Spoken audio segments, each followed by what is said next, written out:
When the nice sword was mentioned, Liu Yuan felt wronged. She mumbled, "Master, you're giving him a good weapon just because he gave you 2 pieces of worthless information, and I, your disciple, have nothing. Impudent." Zhou deliberately raised his voice. This was not the first time he had said this. This disciple knows that she's wrong. Liu Yuan immediately lowered her head. "That weapon belongs to the imperial family, in the first place. There's no use for me in keeping it," Zhou said. "Oh." Liu Yuan nodded. Zhou stood up slowly and headed to the hidden chamber. "Rest well, master." After Zhou disappeared from sight, Mingshi Yin said, "Little junior sister, why are you so anxious about this? You know master loves you the most. Even I was given a weapon, so there's no way that he'll forget about you. My separation hook and scabbard is a fine weapon, so I'm sure that he'll give you a nice weapon as well. Old Fourth is a point. Moreover, with your talent, entering the nascent divinity tribulation realm is only a matter of time. When that time comes, Master will surely give you a weapon that's even better than my overlord spear. Humph. Goodbye." Little Yuan turned around and left in a huff. Mingshi Yin and Duan Musheng exchanged glances. Pan Zhong cupped his fist and said, "I think Miss Ninth is angered by the sight of the separation hook and scabbard and the overlord spear. Mr. Third, Mr. Fourth, I suddenly remember that my 6-yang technique isn't initiated yet. I'll be taking my leave now." When he sensed the unusual looks Mingshi Yin and Duan Musheng were giving him, he simply came up with an excuse and left the great hall in a hurry. Zhou Jifeng, who had brought Wu Dao to his lodge to rest, was saved from this situation. "Old Fourth, let's go." Zhou went into the hidden chamber and looked at the mysterious box. Then he shook his head. This thing can even withstand a blow from unnamed. Clearly, heaven-grade weapons are useless against it. "I think this box can only be opened with a special key." He nodded calmly. Old Fourth has many ideas. Maybe I should leave this box to him. Since Zhou had purchased this box from the system's shop, he was not worried about others coveting it. After a while, his attention drifted to his remaining merit points on the system dashboard. 762 points. Zhou had obtained the 5 Energies Universe avatar through the lucky draw. The 6 recombinant trigram lines was sold at 12,000. He could not afford it now. If he earned merit points through conventional means, he did not think he would be able to afford it any time soon. Several ideas appeared in Zhou's mind, and he nodded in satisfaction. Then he called up the Heavenly Writings interface and began to comprehend it. 6 hours later, Zhou finally stopped comprehending the heavenly writing. Compared to his previous sessions, currently, it felt as though he had entered a state of immersive emptiness. The unfamiliar scripts were now embedded in his mind. With a simple thought, the scripts would appear. It's all right for me to not understand them, so long as the feeling's right. At this moment, Little Yuan's voice rang from outside the hidden chamber. "Master, there's a reply from Jiang Aijin. What did he say?" "He said he won't be coming. He said the Evil Sky Pavilion is too dangerous of a place to visit, and it would be great if the nice sword could be delivered to him," Little Yuan replied. Zhou nodded calmly. He had expected this. Little Yuan grumbled, "He doesn't know how to appreciate favors. Should I go to Runin and drag him here?" "There's no need for that." Zhou walked out of the hidden chamber with his hands on his back. He loves his life very much. It's only natural that he doesn't want to come here. He thinks too highly of himself. Little Yuan scoffed. Jiang Aijin isn't an ordinary person. When Little Yuan heard this, a curious expression appeared on her face as she asked, "Not an ordinary person? Since he's capable of accessing the palace archives, he can't be an ordinary person," Zhou said in an even-keeled tone. "Who is he then?" "One who follows his heart is not an ordinary person." Zhou smiled faintly, with a wave of sleeves. He left the grate and made his way to the North Pavilion where the prisoners were held. Little Yuan, naturally, followed her master when she saw him leaving. In no time at all, Zhou arrived outside the room where Fan Xiuwen was being imprisoned. 2 female cultivators were guarding the door. Although their cultivation bases were nothing to boast of, they managed to look intimidating. Pavilion Master. The two female cultivators bowed. Open the door. Understood. The door opened. Zhou walked into the gloomy room. There were miscellaneous objects strewn everywhere he looked. This room had been the Evil Sky Pavilion storeroom before this. It had been hastily converted into a lockup, and it suited the purpose quite well. Fan Xiuwen was bound in the center of the room. His hair was disheveled. He no longer looked like the majestic leader of the Black Knights. When the door was opened, the faint light from outside shone on his face, so he could only see Zhou's silhouette. He chuckled weakly and struggled to get words out of his mouth. Is this all there is to the Evil Sky Pavilion? I'm afraid it's not enough to make me talk. Zhou stood with his hands on his back as he nodded. I know the truth. Fan Xiuwen was visibly shocked. All his listlessness seemed to have disappeared at this moment. His eyes widened as he exclaimed, Impossible! Great General of Chongning, Zhou said. He did not mention the second prince. Fan Xiuwen shuddered when he heard these words. These words proved that this mighty old man had discovered the truth. After a moment of silence, he said calmly, I'm impressed. Zhou shook his head and said, Wei Zhuyan isn't enough to make you bow. Apart from that, there's no way the second prince is capable of receiving your unwavering loyalty. There must be someone else who's strong enough to manipulate the grand leader of the Black Knights. Fan Xiuwen, who had calmed down, began to shake again. He was so agitated that his face and ears were red. His voice was subdued as he asked, How did you manage this? Even as the leader of the Black Knights, he had no choice but to lower his pride. Do I need to tell my prisoner how I managed to accomplish such a feat? Zhou placed his hands on his back as he stared at Fan Xiuwen. I'd like to know whose orders you're following. I don't know, Fan Xiuwen replied. Do you think I won't be able to find out just because you refuse to tell me? Zhou stroked his beard calmly and continued. Regardless of who it is, they must be a trusted aide of the second prince. Fan Xiuwen's eyes widened. Zhou continued slowly. It's a woman, isn't it? A woman who's skilled in witchcraft, Zhou added. Enough. Fan Xiuwen's mental defenses crumbled completely. A furious and stubborn expression flitted across his face for a moment. However, in the next moment, it seemed as though he had wilted as he pleaded, Please spare her, I beg you. Zhou regarded Fan Xiuwen with a complicated expression on his face. Who would have thought that the former #1 person on the blacklist, the current watchdog of the imperial family, who did not fear death nor torture, was doing this all for the sake of a woman? Zhou shook his head and said, Fan Xiuwen? Tell me, who is she? Fan Xiuwen shook his head desperately. He had a fierce and determined expression on his face. I can't tell you, I won't tell you. I won't say anything even if I have to die. Zhou found this strange. In truth, the target's identity was clear now.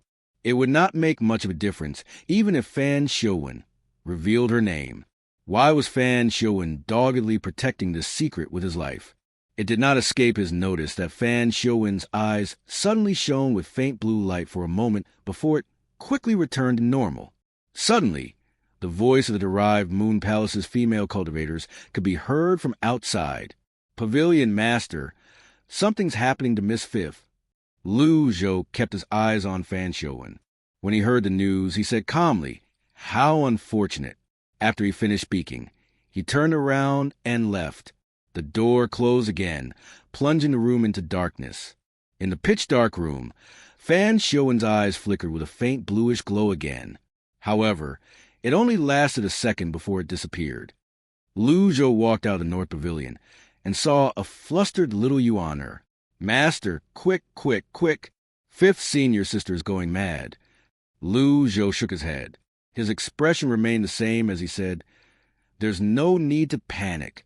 The two of them walked to the Cave of Reflection that was located behind the mountain.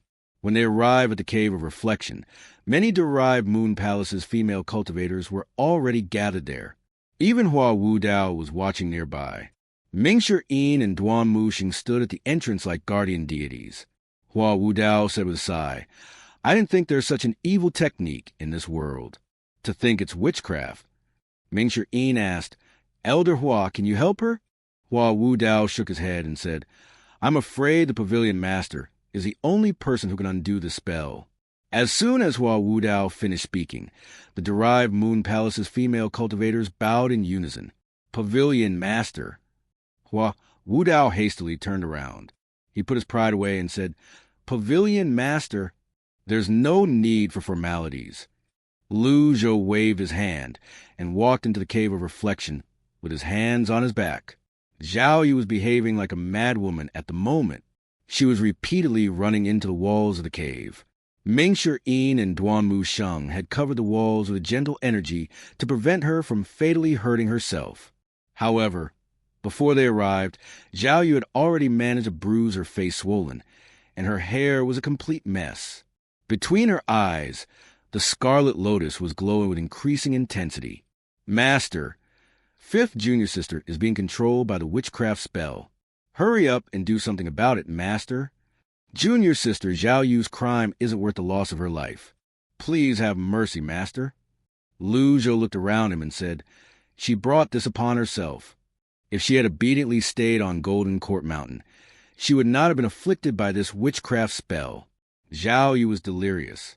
She had a murderous look on her face as she spouted nonsensical words to everyone she saw. I'm going to kill you. I'll kill you.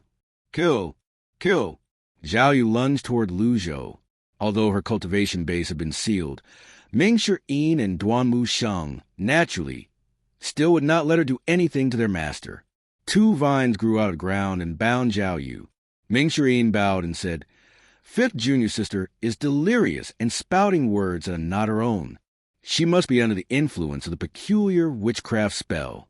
I've asked Pan Zhong, and he told me the spellcaster is the only one who can break the spell. He sighed before he said, Otherwise, in any case, I don't believe it. Master, please do something. Where's Pan Zhong? He's in the South Pavilion.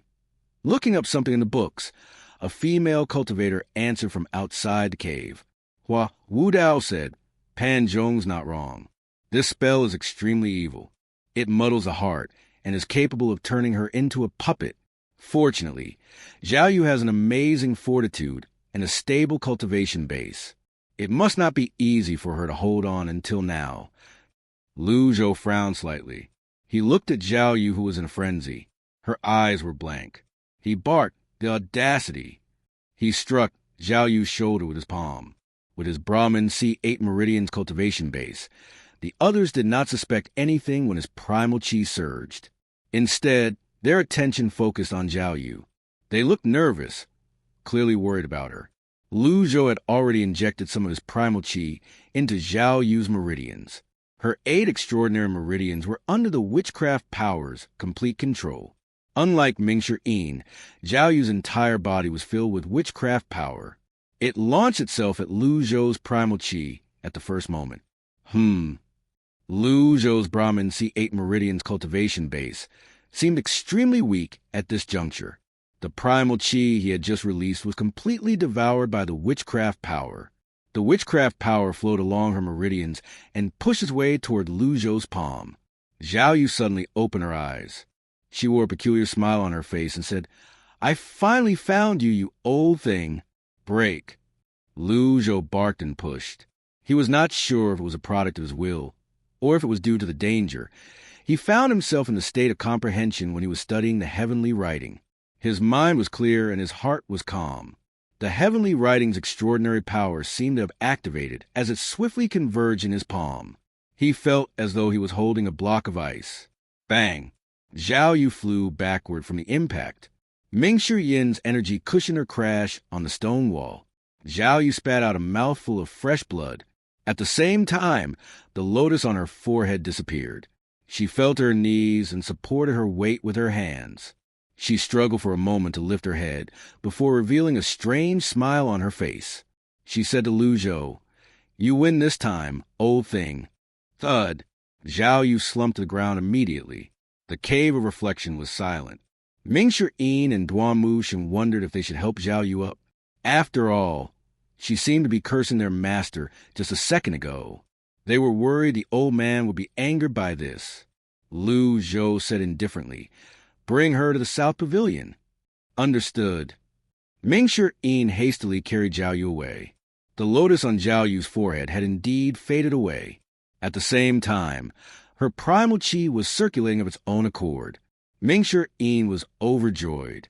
He said, "Master, I think the spell on Junior Sister is broken." Outside the Cave of Reflection, the people cheered loudly. The female cultivators wore an expression of awe on their faces. Hua Wudao said with shocked expression, "To think that the pavilion master is capable of breaking such an evil spell. My horizons have truly widened." At this moment, Pan Zhong came running with a stack of books in his hands. He cried out, "I found it! I found it! Everything that has anything to do with the spell is right here." Pan Zhong came to a halt and looked around him. Is she all right now?" Everyone else rolled their eyes. "The sun would have set a long time ago if we waited for you." Zhao Yu was brought to the South Pavilion by two female cultivators. Mingshi Yin and Duan Muxing walked up to Lu Zhou. "Master, was Junior Sister Zhao Yu being controlled earlier?" Mingshi Yin asked with lingering fear in his voice. "Her heart was controlled by witchcraft." Hua Wudao walked up to them slowly. He cupped his fist slightly at Lu Zhou. Lu Zhou asked calmly, "Do you have something to say, Elder Hua?" "The spell on Zhao Yu has been lifted. I think that person won't be making any moves in the near future. When the spell is broken, if the spellcaster attempts to control the target again, but they'll be hit by the recoil." Lu Zhou stroked his beard and said, "Elder Hua, do you know anything about this person?" Hua Wudao heaved a long sigh and said, "I've only heard stories about this person. I'm genuinely curious. You would rather stay here than rat out the second prince. Are you really doing this to keep the peace in Great Yen?" Lu Zhou asked as he stared at Hua Wudao intently. Hua Wudao's expression froze for a moment before he shook his head and said, "I'm afraid only the sect master and the second prince knows about this." Lu Zhou glanced at him and said, "So, the Yun sect really has a dirty deal with the imperial family." Hua Wudao's wizen flushed red from embarrassment. Lu Zhou said to Liu Yuan, "Send word to Jiang Aijin. Tell him that the nice sword I'm giving him is worth the trouble of him coming here to retrieve it." Jiang Aijin. Hua Wudao found the name familiar. Jiang Aijin was a skilled swordsman, but even then, he was only a third-rate character in the cultivation world. Why would the evil Sky Pavilion value him? "I'll contact Jiang Aijin immediately," Liu Yuan said. Lu Zhou walked with his hands on his back as he returned to the evil Sky Pavilion.